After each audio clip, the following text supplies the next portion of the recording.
The two-time defending champs are down 2-0 in the Stanley Cup Final. They've been there before, well, at least in the last series. Game 3 tonight at Tampa at 8 Eastern on ABC. Joining me now, ESPN NHL analyst, the great Kevin Weeks. Kevin, welcome back. Thanks for talking to me. Not a great trip to Denver for the champs.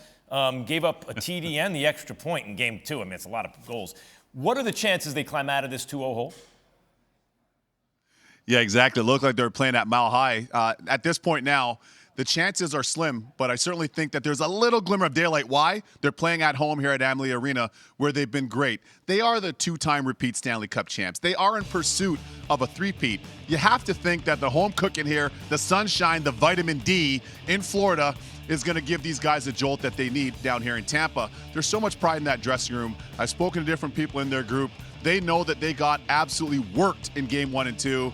I look for them to have a much better game here, 3, on home ice at Amalie, play with more pace, get out of their D-zone quicker, establish their forecheck. And by the way, they do have last change, so John Cooper will be able to get some matchups in this game.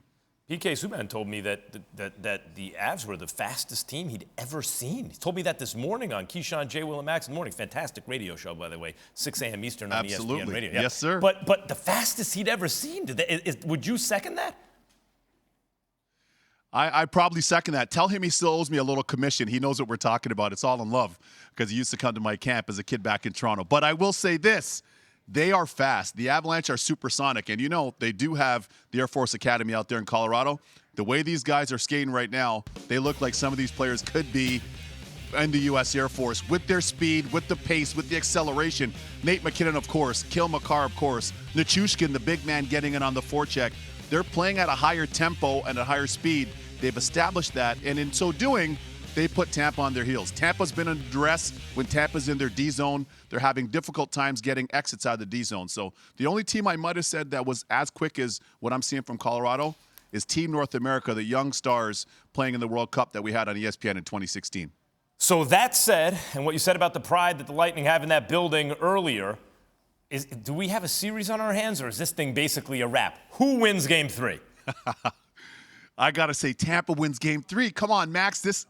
Repeat champs, they have a chance at something special here. Come on, this would be unprecedented if they could get a three-peat in the Cap era, the first time that a team will have done so in this era, and certainly the first time since the Islanders dynasty in the 80s. So there's too much pride in that dressing room. I've spoken to too many players and members of their staff that know that they aren't complacent with where they are now in Tampa. They've got to have a big pushback. For me in this game, it's all about the first 10 minutes. The first 10 minutes will dictate the pace.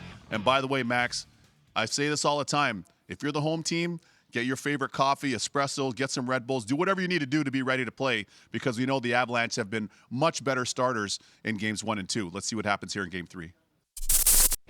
Thanks for watching ESPN on YouTube. For live streaming sports and premium content, subscribe to ESPN+.